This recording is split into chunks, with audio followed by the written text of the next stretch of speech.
somebody. She still loves me, but I don't think she likes me. Love it, love it, love it. Okay, y'all ready? Yeah. All right. For those that came in late, if you would, please turn your phones off or put them on silent because we are recording this. So for all the people that didn't make it tonight, we will have DVDs available. So be sure to tell your friends that didn't make it that we'll have DVDs in a week or so, and those are $10. And want to thank Phil for doing this. Phil has been up here 59 times recording these. Yay, Phil.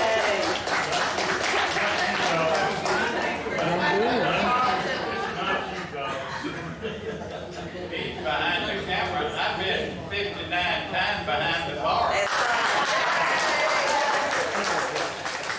58. You got one.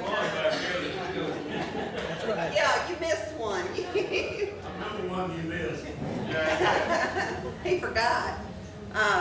But we are recording them, and these have, for the ones of y'all that are new to the museum, these DVDs that we have now are just such a huge part of our history that we've captured. A lot of those people are no longer with us, and we've got some amazing stories on those DVDs. And it's just a real important part of history to be able to capture all these memories. Want to let you know too, I know a lot of y'all been following John Agin's progress on Facebook. He is home this week. If you'd like to send him a card, I do have his address. It's 811 Klein. He's staying there with his sister. If you'd like to drop him a card or a note or something, I know he'd appreciate it. Because he was in the hospital right at 3 months. So he's been in rehab. He's having to learn to walk again, and a lot of health issues. So, and John is such a valuable part of what we do here at the museum. I depend on him so much. Just small things, you know, you don't think about it. Kind of like I did with Frank Griffith. I could always pick up the phone and ask Frank a question, and he'd pop it off right, you know, just like that. But when you don't have that person to ask that question anymore, you're just at a standstill. So John is such a valuable part of this museum and part of this community. So, you know, if you don't mind, drop him a note or a letter or something, let him know how much you think of him. I'm hoping that he gets a lot better pretty fast because I want him to proof my cemetery books. He did glance at it, and he told me that compared to Gary Joyner's book, Gary's looked like a junior high project compared to ours. So that was, but he hadn't proofed it yet. So I'm still waiting on that. It'll actually be 3 different books. 2 on the old cemetery, kind of right off the bat, and then also working on one on the Fuller Merle Cemetery over there by Victory Park, working on that. And like I said, this is the 59th museum event. Our first one was in March of 2008, and it was Marcus, I believe. Were you the first one? No, I'll be my second. Okay, you were the second one. Okay. And Marcus has done several, and we got to get Marcus back to do another one too. For you that are not familiar, we do 5 speakers a year, and then in September we do our big fundraiser silent auction. If you've not been to that, I really encourage you to come. We have a lot of fun, have a lot of great food, and a huge amount of items. And on those items, if you have things that you would like to donate, you know, if you have a business or a service or items that you would like to donate for the silent auction, we're already collecting those. You donate money too. Yes, you can donate money. In fact, before you leave, as you walk around this corner, there's a basket with these envelopes. Please get one and open it up and read it and send it back to me. With a check. With a check. This is the invitations for this year. And like I said, our fundraiser will be September 12th. And if you're not on our mailing list, you can sign up for Facebook. We have a group and a page. We also do email blasts. We also have a website. You can get all this. You don't have to get a formal invitation in the mail. As long as you send me back some money, which is $25 a person, I'll write your name down and you'll be good to go. But it's a lot of fun. We have a lot of great food and lots of really nice things to bid on. In fact, Cora Lou should be painting right now. I don't know why she's up here. But Cora Lou is painting the Webster Parish Fair, memories from the fair. And the photographs that she took, you know, I printed off a lot of the Bob Grambling collection of fair photographs. So she had some good things to kind of go off of, a lot of memories from the grease pig and the grease pole and all that, riding the Ferris wheel. And I forgot who was it wants to be, was it you, Kay? What it said, she always got sick on the Ferris wheel, so Carla's going to paint her over on the side. But that painting always stirs a lot of interest, and we appreciate what Cora Lou does for the museum and her talent of painting us a painting every year. But like I said, we do have the DVDs, and we'll have Claire's DVD in a couple of weeks. So if you're interested in purchasing some of those, like I said, they're $10. And we've been having a lot of good groups come through. A lot of out-of-town people. Everybody talks about how nice this is for the people in Minden. It is. The people in Minden don't utilize it like I think they should, but the out-of-town people come through all the time. We do have a lot of school groups, Montessori groups, Girl Scouts, Boy Scouts. They've started booking for their end of the year field trips. So I've got quite a few coming. I think Saturday the class of 61's coming Saturday. So we've got that going on. And those are free.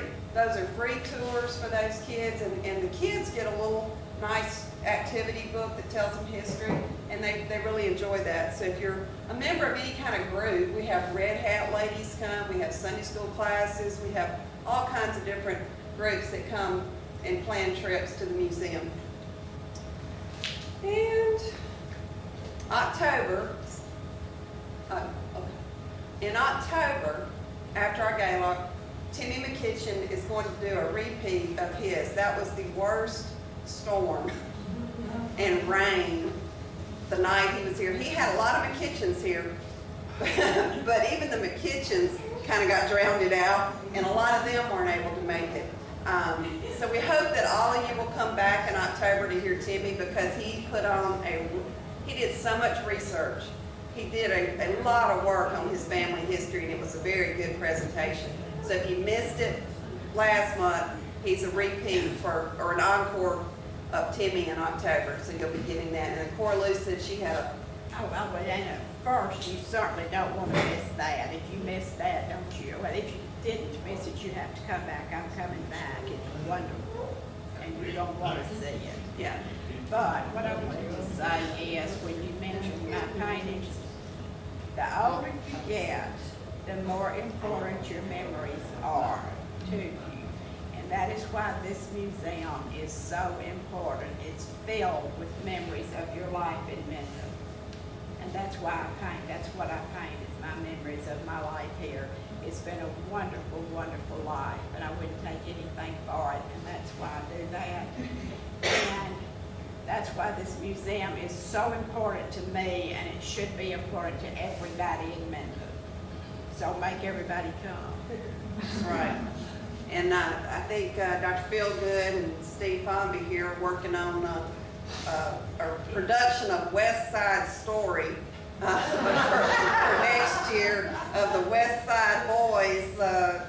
It may be a little more than G-rated, so we're not sure on that, but you'll hear more about that, I'm sure, soon.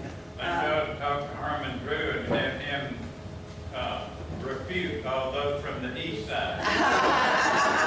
We'll have East versus West then, maybe. But that should be a lot of fun, and I think Richard and Steve will kind of maybe work together on Now, that. trust me, I'm not from West Side. I know, but they drug you over there. Did I say something? Yeah. Mr. Proto? When we all come together in the 7th grade, that's where the east siders and the west siders met. Judge Drew's mother, Margaret, who most everybody here remembers Margaret. Amen. She told Judge Drew not to drink water after the west side.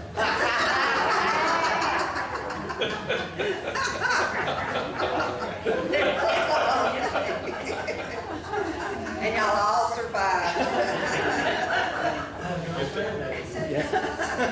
And then, but y'all, somebody said something about you can tell the difference in the east side and the west side because the east side boys wore shoes to school. Right. And Carl Shaw said that's because the west side boys didn't have shoes. Well, I'm gonna turn it over to our speaker for the evening. She needs no introduction whatsoever, so I'm not even gonna introduce her. Thank you.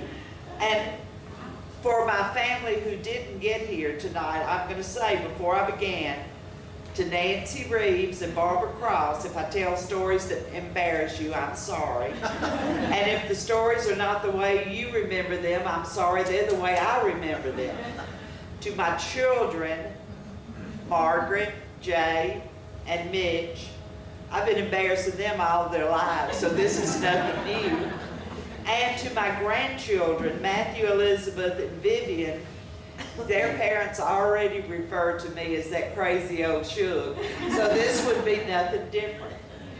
They'll take it with a grain of salt. But my story tonight is about my father. He grew up and lived most of his adult life in Minden. Many of you did business with him. But I want to share with you the stories of Red Turner, the Red Turner that I knew, and the childhood he lived in Minden. I've left out or edited out most of the stories, but I've tried to limit this talk to 30 minutes because as a school teacher, I know that's as long as anybody's gonna listen. And I've written it all down because I tend to forget. But Floyd Curry Turner was born May 27th, 1921, to Emma Putson Turner and June Howard Turner. He was the last of their 7 children. Mama Turner was of German heritage, and her family followed Count Leon and the Countess to help establish Germantown Colony. And Papa Turner was of Irish descent, and his family's record is archived in the National Archives. And we all have joined the Daughters of the American Revolution through a soldier by the name of Parrott who fought out of one of the Carolinas. But Mama Turner and Papa Turner were quite a contrast, with Mama Turner being the dark-skinned, dark-haired woman and Papa Turner flaming red hair and that ruddy skin. But both were gentle, kind, loving, and God-fearing people. In fact, Papa Turner wouldn't even drink a Coke out of a bottle because he was afraid his Sunday school boys would think he was drinking something harder. And their children were a mix, with Lillian and Grace, Lillian Johnston and Grace Watson being the dark-skinned, dark-haired children. Sarah Mitchell and Howard Turner had dark hair but fair skin. And then you had Frank, Floyd, and Elsie Boyd with the red skin and flaming red hair. But as straight-laced as their parents were, most of the children were what you could say adventurous. And the Turners lived all around Caney Lake, and I'm told there were mule trails around the lake that connected all the families' houses. But, and the children of families who lived out of town got in family wagons and rode into Minden to go to school. Well, my Papa Turner found out that Sarah and Miss Ruby Creighton were racing their wagons to town. And Papa Turner, being the man that he is, just traded that horse in and bought him a blind mule. Because he said he would be sure that his family got there safely. But later, the June Turners moved to the corner of Marshall Street and Sullivan Street. Built a house that's still standing there now. And I said, Sullivan Street could have been named Turner Street, because next to us were Cousin Ruth and Cousin Lawson Davis, Connie, Janet, John Edwards' grandparents. And then the next house belonged to Uncle Sidney and Aunt Zena. And then across the street was Uncle Ferris and Amy's house. Then later, Ruth and Clyde Stinnett built next door to Aunt Zena and Uncle Sidney. And then Daddy built our house next to Ruth and Clyde. And our house is the house that still stands where Ash Street dead ends at Sullivan. The little yellow brick house was the first house that I ever lived in. The Wigleys lived across the street from us. Next were the West, the Bridges, the Kitchens, and back on our side of the street were the Prices. One day I was sick, the first story I've heard told of my daddy and me. And Daddy worked road construction, so he came home late that night, and I was there crying because I had spent the whole day standing at the window watching all the little kids ride their bicycles and tricycles up and down the sidewalk. And I said to Red Turner, all I want is a tricycle. So my daddy called Mr. A.J. Price, who went down to Western Auto about 9 or 10 that night and bought me a tricycle and brought home to me. So I could ride with all the kids when I felt better.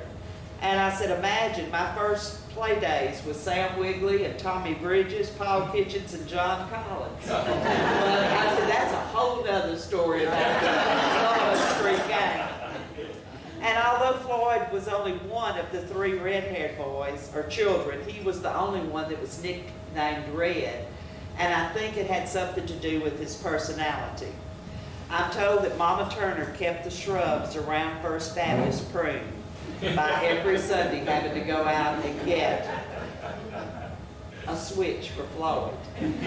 But Papa Turner taught boys Sunday school class, and those that remember the old prayer meeting room that was down under the sanctuary at First Baptist, and that was where he taught his Sunday school class. And they say one day Papa Turner went in and turned the fans on, and before he knew it, the whole room was filled with snuff. And before that snuff had a chance to land on the floor, Papa Turner was yelling, Floyd, where are you? Knowing that that's who had done that.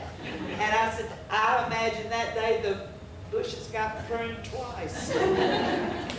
But another childhood story is about Floyd and Cousin Edward, who is Connie, Janet, John Edward's uncle.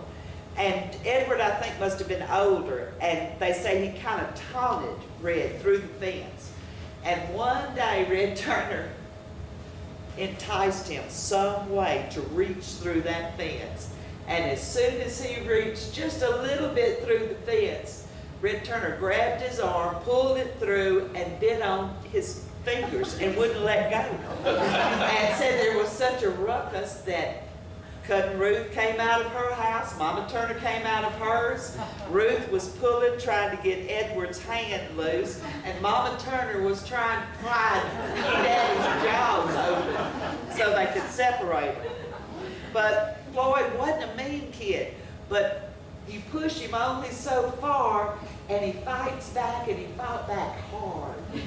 And that goes to the story that I'd heard all my life, but Dan Wigley verified this one day, that he had seen it happen, that they were practicing band. And Red loved football, but Mama Turner wanted him to play in the band. And he loved Mama Turner and did anything she asked him to do. So Red played French horn in the Minden High School band. They were out on the field practicing, and they were playing this tap and hide, where somebody tapped you on the shoulder, and by the time you turn around, they had gone someplace to hide. Well, Daddy had been tapped several times and didn't know who it was. And finally, when they tapped him this last time, he turned around swinging, and he decked Miss Molly Blake, who was the band director's wife and the author of the Minden High School alma mater. And they say that was the last time Daddy played with the Minden High School band. But they have a picture here of the band back in the 30s, and Daddy's in that picture holding his French horn. But as Mama Turner used to tell people, that Red Turner gave her more problems than her other 6 children put together. But he loved more than the other 6 children put together. Daddy was lucky enough to have numerous high school friends who remained his friends all his life. O.A. Chains, Sonny Boy, Jeter, Tony Elson are a few that I grew up loving because my daddy loved these men, that they had been friends since childhood. And they were like brothers. And Becky and I always said that we were sisters. And when my mother once needed blood, Sonny Boy gave her the blood. She needed to save her life. And Becky and I said, now we're true blood sisters. But anyway, they were a group of amazing athletes, but more amazing men. They loved Minden High School and they loved football. And this 1938 team also built the steps leading up to the now condemned gym. And they went on that year to win Minden's first state football championship. And I love browsing through the alumni room at Minden High School, looking at the memorabilia, and telling present football players about the men from this 1938 team. And one of the secretaries told me that some of the boys this past year walked out and said, y'all know Miss Fussell can't talk about those men without crying. And I thank y'all because I love them so much, and I love Minden High School that much. And I was 2 weeks old when my daddy walked me down from Ash Street to the Minden High School football field. So that's been 68 years I've been watching those kids play on that field and loving everyone and thanking them for what they do to promote my school. And this year, I was presented the Williams Doherty Award for, I copied this off the plaque, Excellence in Leadership to Minden High School. And the thing that was so amazing about it is that this is an award that is voted on by the coaches at Minden High School. And I have tried to thank each of them and hug them and tell them thank you, that my daddy was looking down from heaven just as proud as he's ever been that his daughter would be presented this award. But you look at the picture of that 1938 team, and I'm sure they were all told to wear dark pants and their leather jackets, because they're all dressed like this except Red Turner. Right in the middle has his light khaki pants on. And I said, I don't know if he did it just to be rebellious or if those were the only pair of pants that he owned, because the June Turners were the poor Turners. That everybody, all the others had 1, 2, or no children. And here's June with his 7 children. And Daddy tells stories that he grew up during the Depression, all of his growing up years, between 1923 and 33. But they had a garden behind their house that Mama Turner grew most of their vegetables, and they had a cow that stayed down by Tillman Creek. And when the tornado came through, it was Grace's job to run down and get the cow from Tillman Creek and bring her up to the house to make sure everything was, that she was safe. But every year, Daddy had to borrow money from Uncle Ferris to buy shoes to start school. And he spent the rest of the year working to pay Uncle Ferris back. And I can drive down Sullivan Street right now and look at a driveway that my daddy formed up and poured the concrete, and Mama Turner gave him 10 cents for doing it. And he thought that was the most money he had ever had in his life. But y'all, he went downtown and he bought some store-bought mayonnaise that Mama Turner had already made that mayonnaise, and he said he sat down on the curb with a spoon and ate that whole jar of mayonnaise and was never able to eat mayonnaise again as long as he lived. But also said that there was a man that he bought bananas from that had a banana cart that used to walk the streets of Minden yelling, "Yip, yip, bananas, yip, yip, bananas." But anyway, being the youngest of 7, Daddy had older brothers and sisters who were married while he was still a child. And the one who he was most like, personality-wise, was Aunt Elsie Boyd. She and Jimmy Boyd had lived in Bossier. Jimmy was a state representative at one time, but they had a gas station that was on the hill above what is now Louisiana Downs. And Daddy used to love to go to Bossier and stay with Aunt Elsie and Uncle Jimmy.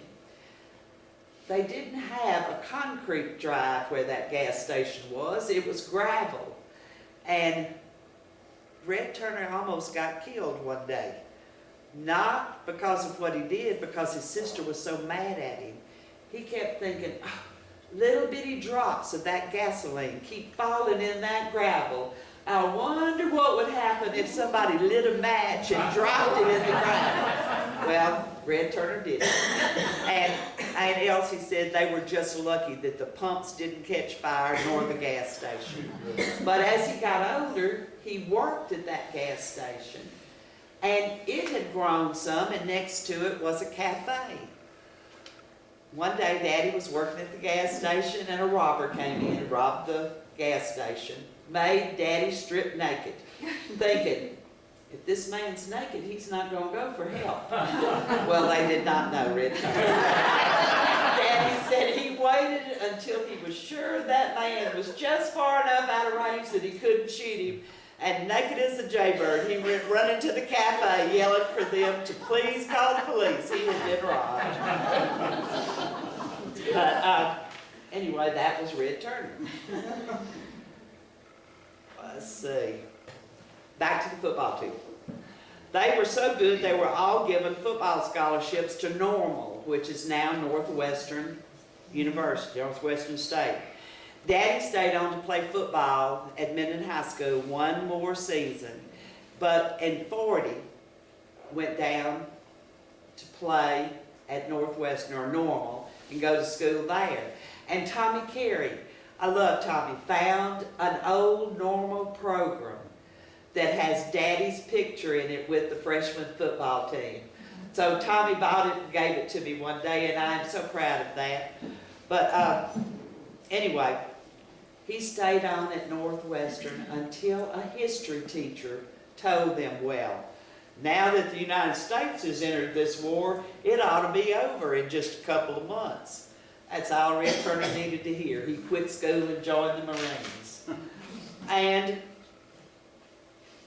while he was in the Marines, he didn't tell us, we've never heard really any war stories from Daddy. The only story we heard was the one about him and his friends, he and his friends, made and sold moonshine whiskey to buy enough materials to build a church on the island they were on.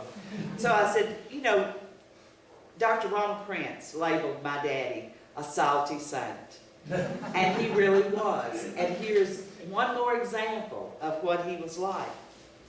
But during this time, a beautiful young lady left her home in Simsboro and moved to Minden to attend Shaw's Beauty School, which was located next to where Harmon and Jean Drew lived. Neva's story was a lady with style. She was so beautiful she could probably have had any man she wanted. She's told some stories about dances in Minden where men from Barksdale were invited. And she was proud of all the marriage proposals she got from these airmen. And about this time, she was dating and could even have been engaged to John McConnell, who lived across the street from Cora Lou. Next door. Next door, okay, but Cora Lou told stories about you and your friends hiding in the bushes because you thought Mama was a movie star coming over there. But she was that beautiful, and she dressed, every penny she had went to her clothes. And anyway, she was one of the beautiful. most beautiful women I have ever seen. I remember when I was a child thinking how gorgeous she was. And like I said, she could have had anybody, and she tells the story that only she and Mama Turner thought Red Turner was good looking. She thought he was wonderful. But Red was home on leave and worked for, I think he told me, a Mr. Murphy that built houses back then.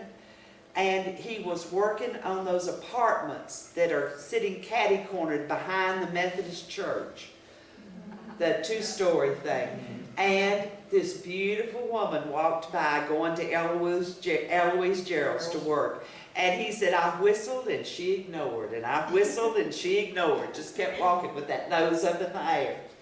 But a few days later, she was with some friends, and they stopped at the stop sign, because I'm sure there wasn't a red light. But Red Turner was standing on the corner where, when we were growing up, Tullis's, TG&Y, were across the side from Webb Hardware. And he needed a ride, and they said, come get in the car. And Mama said, she just very brazenly said, well, I'm not going to let him sit in the back seat by himself. So she got out of the front seat, got in the back seat with Red, and said that's when it all started. But anyway, when Red was mustering out in New Orleans, he told the story of calling Neva every night, collect. And he used to tell us kids, I had to marry her, I couldn't pay the phone bill. But after he got back to Minden, they dated. And one night after a football game, they were somewhere dancing, and he asked her if she loved him, and she said, well, yes, I do. And he said, well, if you love me, you'll marry me. And she thought she had been proposed to. And he meant right then, get married. So he was Baptist, she was Presbyterian. So they went to the Methodist manse and woke up Billy Pomeroy, who was the Methodist preacher at that time. And at 1 o'clock on a Saturday morning, they were married. And she said, you know, then they went on, he went home, she went home. But they were just married, and she said, now don't you tell anybody that we're married. Jeannie, you can hear her saying, don't you tell anybody that we're married, I've got to call my parents first. Well, beauty shop that morning, first one that walked in says, well, Neva, I hear you and Red got married last night. And she said she could have killed him. But that was the story of their whole marriage. She told him what to do. He agreed and did what he wanted, and she got mad. But in reality, he would do anything he could to keep her happy. And that's why he called her the Madam Queen. And she was his Madam Queen. He spent the next 30 years working to keep her happy. But on a side note, I'll have to tell you that when Daddy built my house in 1975, they were tearing down the Methodist manse. And that little house was 4 bricks thick, that the bricks were used for insulation. So Daddy bought those bricks and used them to brick my house, and told me to always remember that I was surrounded by the same bricks that started my family.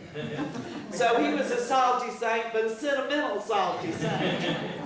I was born in 47 and my sister in 49, Nancy, that I call Nancy. I call Nancy. I mean, that I named her. So I'm pronouncing it right, and the rest of the world saying that my best friend, one of my best friends, was Nancy Miller. I never once called her Nancy, but everybody knows I called my sister Nancy. But anyway, Barbara was not born till 55, so she was not around for the lean years. During those early years, Daddy worked for Pat Patterson on road construction. And we lived in very exotic places like Baton Rouge and Mansour and Simmsport as he was building roads. He came home and went to work for Winford Company here in Minden. Then one day, Uncle Bobby Turner had Daddy get in the car with him. Uncle Bobby told him that the uncles had decided that he would be the one to buy Turner Lumber Company from them. So they went to Weston Miller's office and the deal was done. I don't know if they signed papers or if they just shook hands, but I know Red Turner had no collateral when he borrowed the money to buy Turner Lumber Company.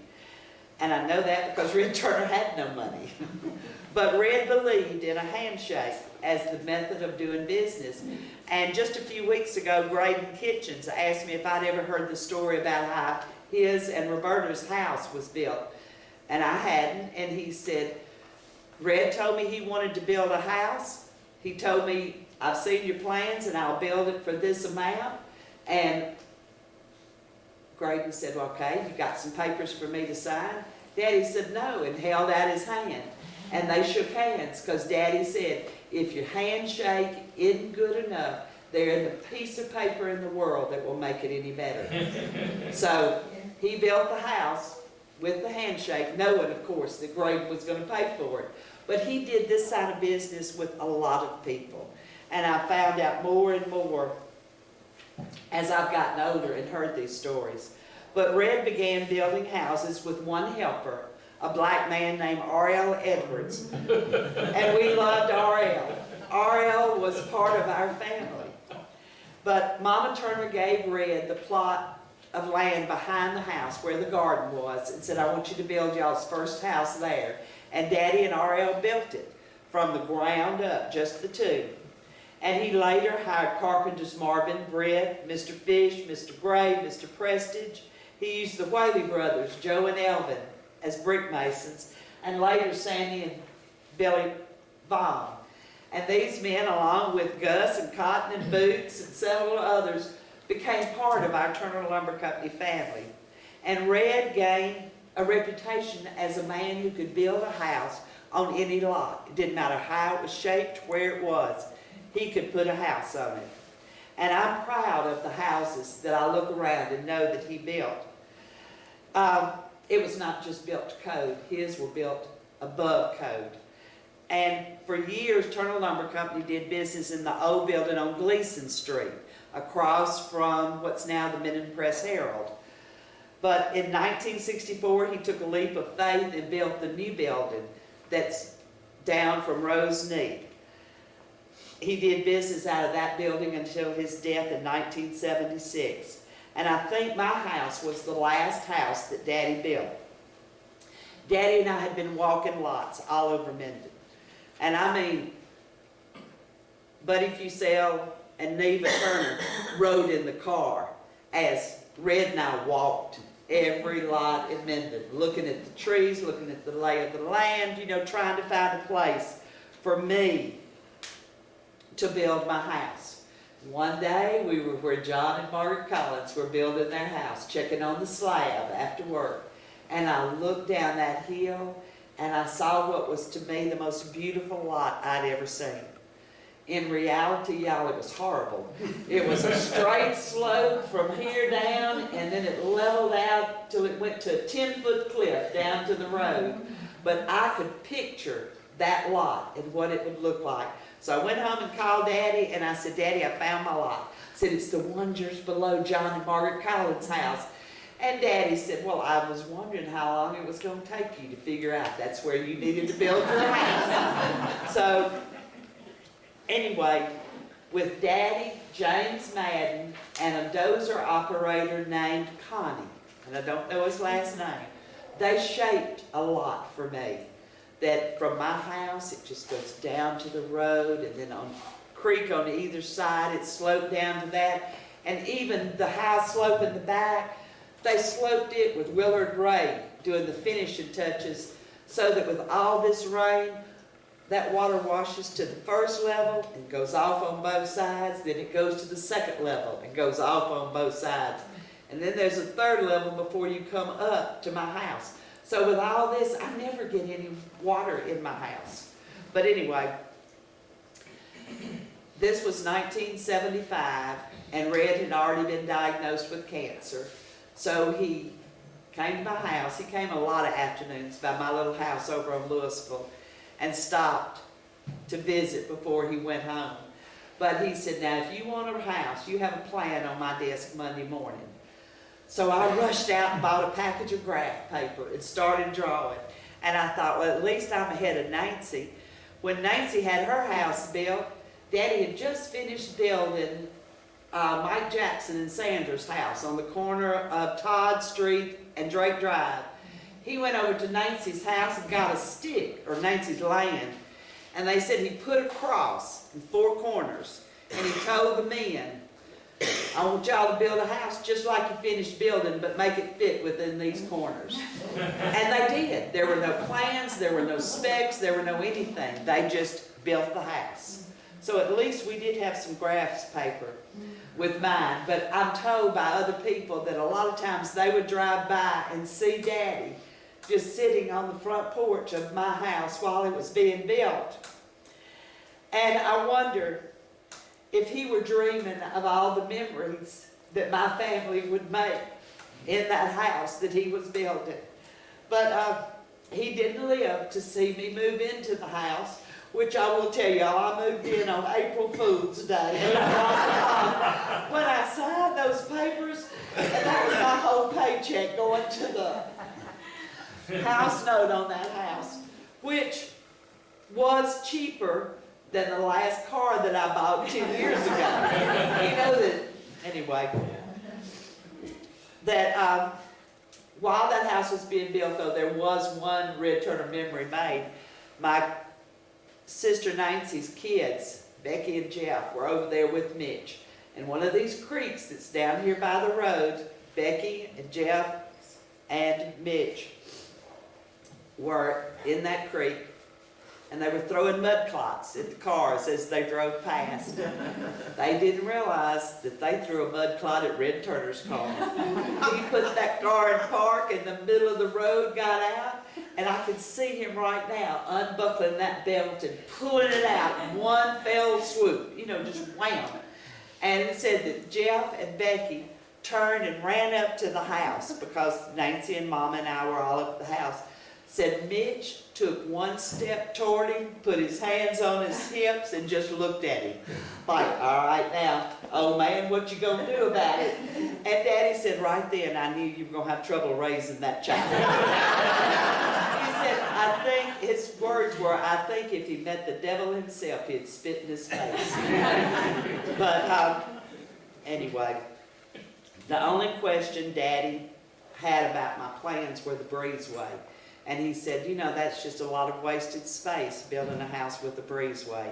And I said, no, Daddy, but it just makes it look right to have the house and the breezeway and the carport. So he did it just like I asked. But a few years later, Nancy needed to have her house added on to. And he came over, had his little sketch of Nancy's house, and he said, now let me tell you what I'm going to do. I'm going to close this carport, and I'm going to make a little breezeway and add her another carport. And I thought, Daddy never ever admitted to being wrong about anything. But I thought that was his way of telling me, yes, a breezeway does. We both died laughing. But Red Turner loved Jesus, his family, his country, his friends, but he also loved golfing, quail hunting, and gambling. He was middle-aged when he started playing golf. And he loved playing golf because that way he'd get away from a phone.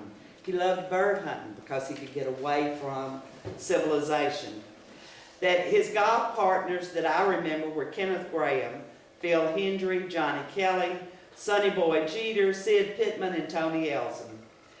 But Daddy didn't play golf now during quail season.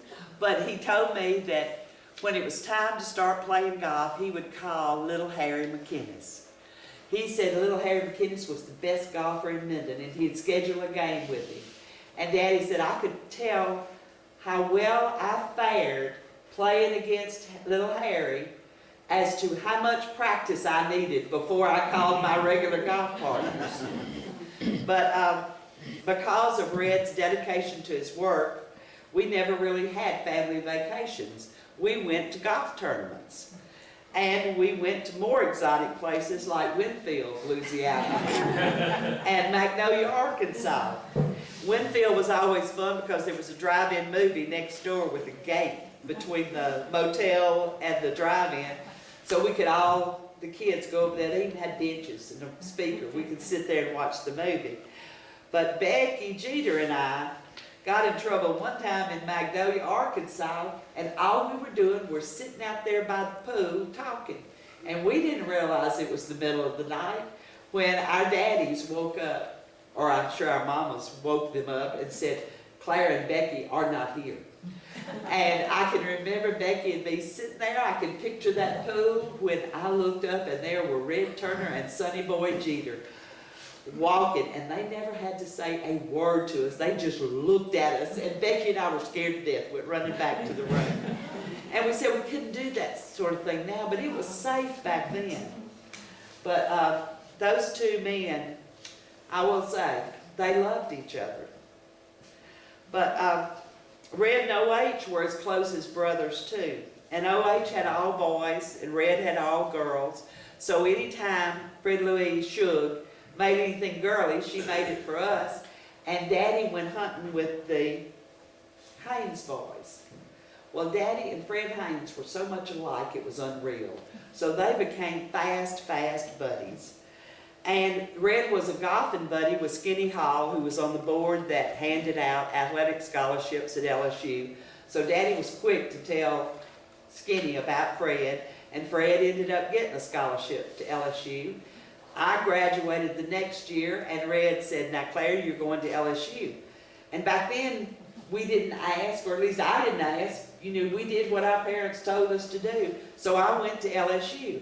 And the whole time, I knew Daddy wanted me to get a good education, but I knew the reason that I was at LSU was so Red Turner would have an excuse to go to Baton Rouge every Saturday and watch Fred Haynes play golf. And Red always went over to Broussard Hall, and the football boys loved him because of the things he did and the stories Fred told. And very often on campus, I'd be stopped by a football player who would say, aren't you Claire? Claire Turner, isn't Red Turner your daddy? And I said, yes. And they said, well, listen, Fred told us this story about your daddy doing such and such. We just want to know if that's the truth. And I'd have to say, yeah, it is, it happened. And they would walk away, dying laughing and shaking their heads.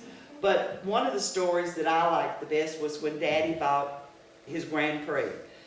Daddy loved Pontiacs, or as he called them, Poniacs. That those were his car. And he bought, I think, the first Grand Prix that was ever sold in Minden. It was shiny black with white leather interior. He brought it home and told Madam Queen he had bought her a new car.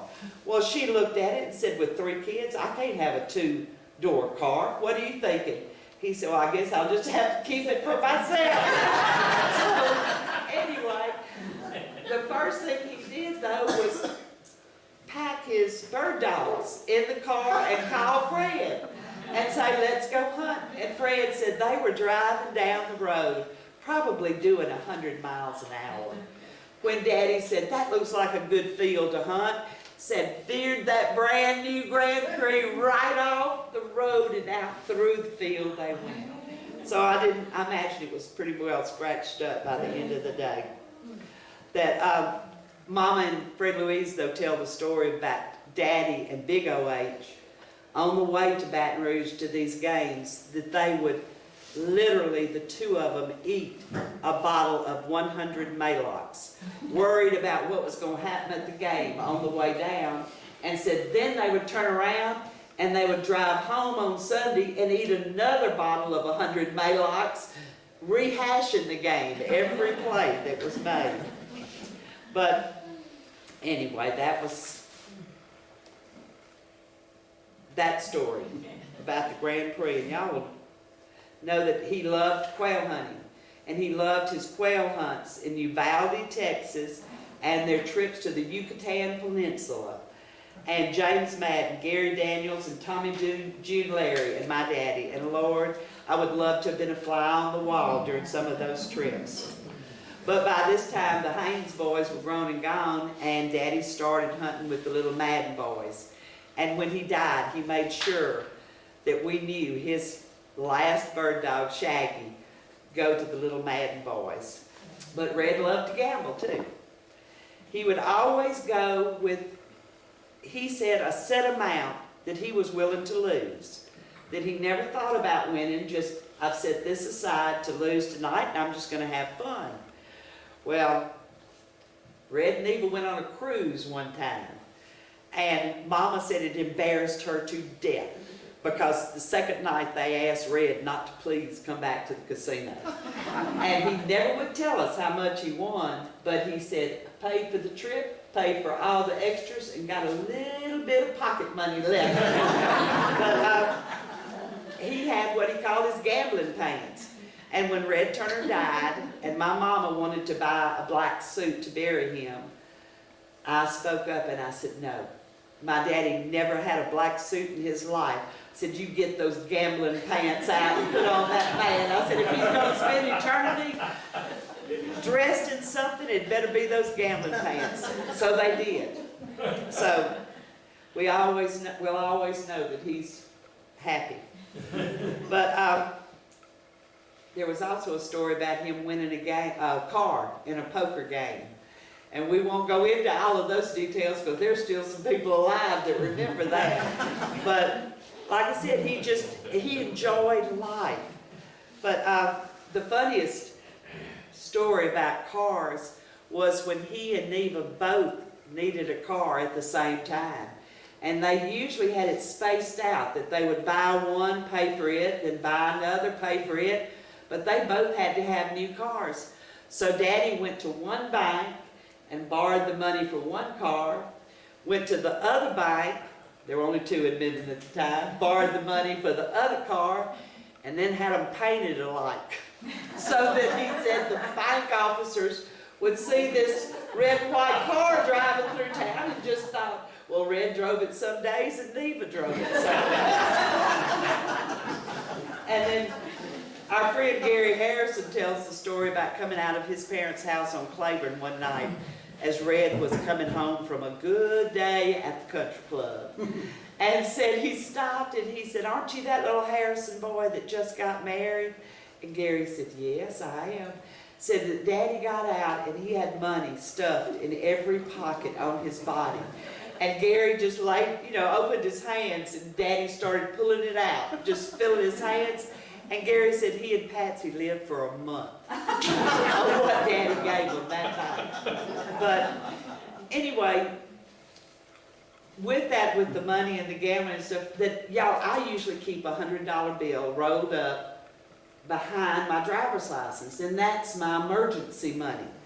If I can't find a credit card or I need to have cash, this is my money. So one day I was out of money and I reached behind my driver's license, and a friend of mine, friend of Daddy's, was sitting there and he said, like father, like daughter. And I said, what in the world do you mean? He said, you didn't know that your daddy always kept a $100 bill stuffed behind his driver's license?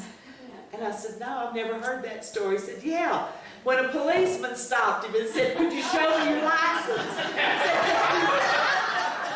hand him that license with a $100 bill behind it.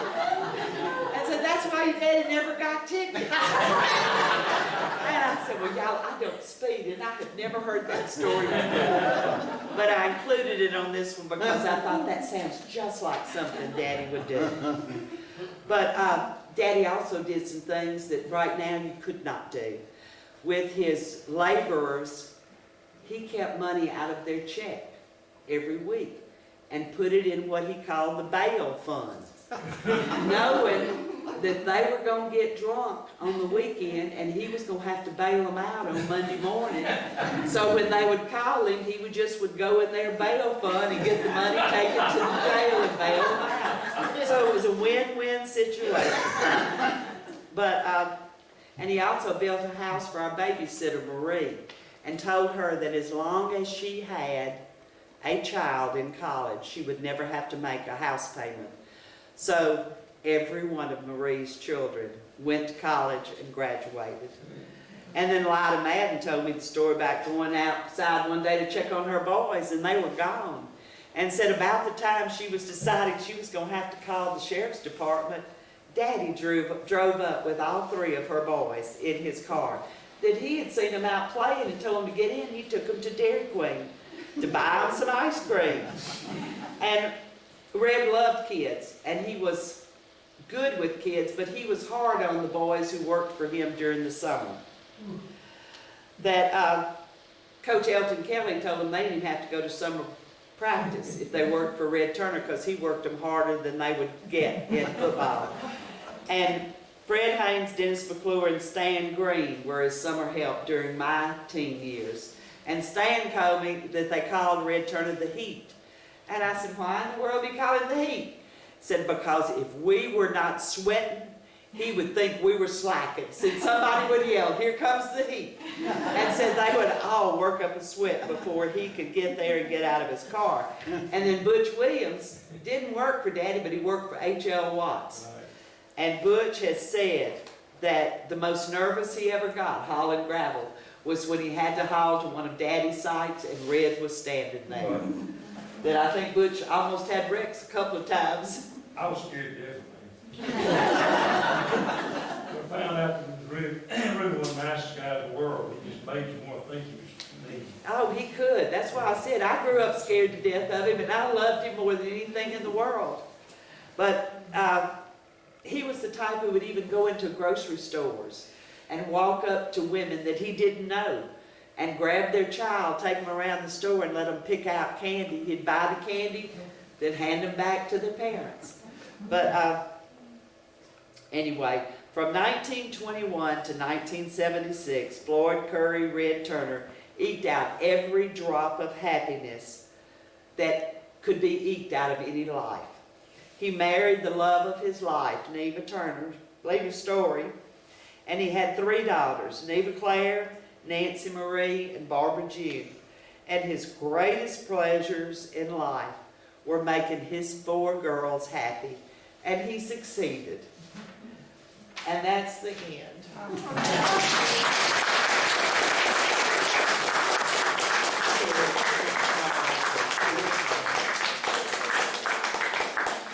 Red was extremely mischievous. You didn't quite bring that out.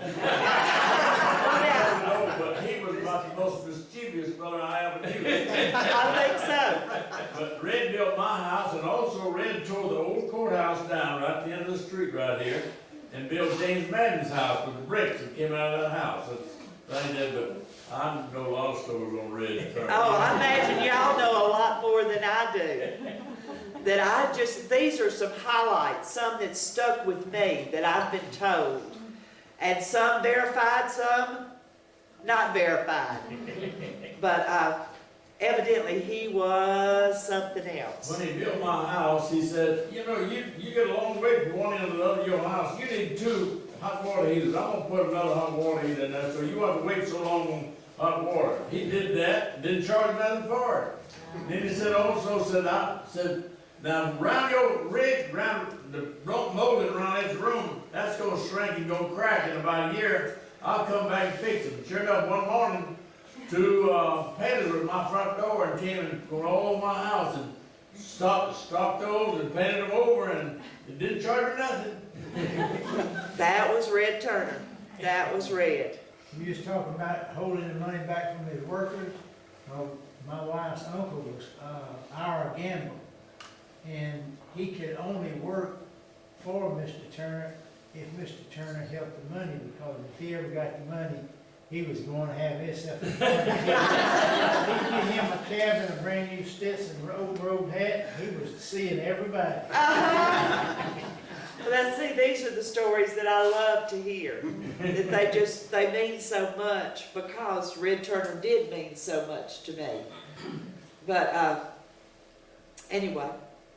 That was good. Can you name all your uncles of the Turner men? Name them all. All right. Now, I can't name them all, because, you know, there were about 10 or 12 of them. But Papa Turner was Jude, and there was Uncle Penn, Uncle Davis, Blacksher, Cotton, Bobby, Ferris, Sydney, and then you had Aunt Effie and Aunt Emma. There were just, I think, the two girls. And then Sydney and one of the others were twins. That's Ruth Turner's My children. grandpa ran right Parents. next door to Mr. Ferris, lived right there on the corner of Ash and Sullivan Okay. for years. Oh, I told Shelley we need to do a Sullivan Street presentation because half of Minden lived on Sullivan Street at one time. And I still do. And you still do. I've been there almost 51 years. And there might be some people here that don't know that this pretty girl that just got up is your daughter, and one of your sons is here. Yes. Jay Bird and Margaret. And Mitch lives in Houston. But I've got these two here. And 3 wonderful grandchildren. Just the most precious children. But my kids were 10 years apart. So my grandchildren, I have Matthew 17, Elizabeth 13, and then precious little Vivian is not but 3 months. Claire, do you remember when Mr. H.O. West would leave his office every day at lunch? He had the Love of Our Life or some soap on, and he never stopped at the stop sign. No. Straight off of East and West, in that old big long station wagon. Uh-huh. Nobody come through there at that time of the day. No, but I remember them talking about Pierce Jameson always went home to watch As the World Turns That's what it was, I guess. every day at lunch. You more right, Mr. West. But Now, H.O. West would also go to Park City and count all Count the cars. cars. Yeah, sure would. I love it. Sure would. Count cars, see how many cars Because they weren't coming through his store. Because his store, Gibson's, was not in Park City, nor was West Brothers. But we lived in an era of some of the most remarkable men ever. You know, I mean, it was so fun growing up in Minden. Claire, you told every joke every story in the world, but you have not told us how you ended up being crippled. Well, We sang. no, I have a bad ankle that tends to just give. And it has for the past 10 years. I was down at Ditches on a Sunday morning. I mean, this was not late on Saturday afternoon, Sunday morning, going to church. Took a step and that ankle just gave way, and when it did, it twisted the whole right leg all the way up to my hip. Found out later it cracked the ball of the fibula in this leg, but in this one, when I fell, it cracked 5 little bones in my foot. So, anyway, see, I was not doing anything wrong. I was headed to church when I had this That's your accident. story. Sticking to it. I will always stick with that. Then you fell again, didn't you, Claire? Did you fall since then? Well, nobody's supposed to know about that. The dog. One of those little clear plastic lids, the dog chewed and put it out there right where that dog knew I was going to step off the rug onto the tile last Thursday afternoon. And when I put my foot on it, I slid. But I grabbed chairs as I was falling, so it didn't really hurt that much because I was able to brace myself with the chairs. Went back, yeah. But y'all, I've got the sweetest, best kids in the whole world. Friday, after the fall Thursday, I was really in pain Friday afternoon. So my student said, Miss Fussell, just sit in your walker and we'll push you down the hall. So I'm sitting in this walker, y'all, with 3 little girls pushing me down the hall. We get to the steps. I said, don't y'all push me down those stairs. Which they didn't, but they got me out. They pulled my walker down the steps. They made sure I was holding on. And when I got down there, they all were around me and they were hugging and kissing, and the custodian looked over and said, Miss Fussell, you are lucky that you've got some students who really do love you. And I said, that's why I'm back at work, because being around these kids is better medicine than any pill you could possibly take. And I do. I love my students. I love my kids. I love Margaret and Jay and Midge and Elizabeth and Matthew and Vivian. But my students are the ones that keep me going every day. Just every day. But anyway, and my friends, all my friends.